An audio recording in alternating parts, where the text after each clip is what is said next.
হবিগঞ্জে এনসিপির গাড়ি ভরে হামলার শিকার হওয়া 18 বছর বয়সী আলিফের একটি চোখের দৃষ্টি সম্পূর্ণ নষ্ট হয়ে গেছে। এটি জানিয়েছেন এনসিপি নেতা সার্জিস আলম।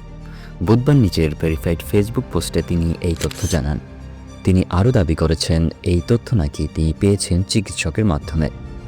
ঘটনাটা ঘটেছিল গতকাল, আর আজ চিকিৎসকের কথার বরাতেই সামনে এসেছে এই দুঃখজনক আপডেট। সার্জিস আলমের পোস্ট অনুযায়ী ছাত্রদলের কর্মীরা আলিফের চোখে রড দিয়ে আঘাত করে।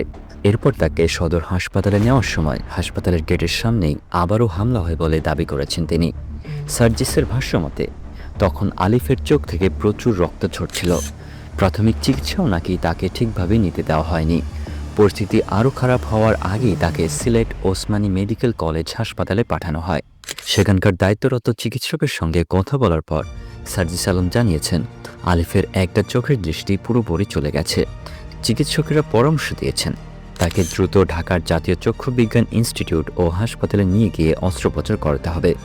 এই ঘটনাটা আবারও সামনে নিয়ে এলো ছাত্র রাজনীতির সহিংসতার সেই পূর্ণ দৃশ্য। একজন তরুণের চোখের দৃষ্টি এভাবে হারিয়ে যাওয়া শুধু একটি ব্যক্তিগত ক্ষতি নয়, এটা দেখিয়ে দেয় রাজনৈতিক সংঘাতের মাসুল কিভাবে সাধারণ তরুণ কর্মীদের গুনতে হয়। এখানে উল্লেখ্য, এই মুহূর্তে ঘটনার বিবরণ এসেছে এনসিপি নেতার ফেসবুক পোস্ট থেকে। ছাত্রদলের পক্ষ থেকে এখনও কোনো বক্তব্য পাওয়া যায়নি। পূর্ণাঙ্গ চিত্র পেতে হলে সব পক্ষের বক্তব্য এবং প্রশাসনিক তদন্তের অপেক্ষা করতে হবে। আলিফ এখন জীবনের বাকি সময়টা কাটাবেন একটা চোখ ছাড়াই। প্রশ্নটা হচ্ছে, এই ক্ষতির দায় শেষ পর্যন্ত কার ঘাড়ে বর্তাবে? একটা আঘাত, একটা চোখ, আর একজন তরুণের জীবনের অপূরণীয় ক্ষতি।